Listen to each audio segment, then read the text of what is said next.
আজ দিন শুরু দুধ চা দিয়ে। সকালে জলখাবারে আজকে বানালাম মুগ ডালের চিলা আর লঙ্কার আচার, একটু অন্যরকম জলখাবার।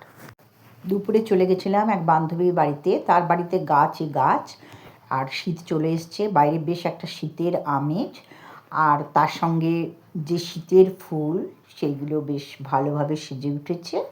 খুবই ভালো লাগে শীতকালে ব্যালকনিতে বসে একটু রোদ পোহাতে, তাই একটুখানি নিজের শরীরটাও সেঁকে নিলাম।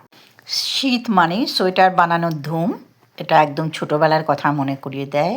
ছোটোবেলায় মনে আছে মা কাকিমারা সবাই দুপুরে রোদে বসে সোয়েটার বানানোর কম্পিটিশন করতো।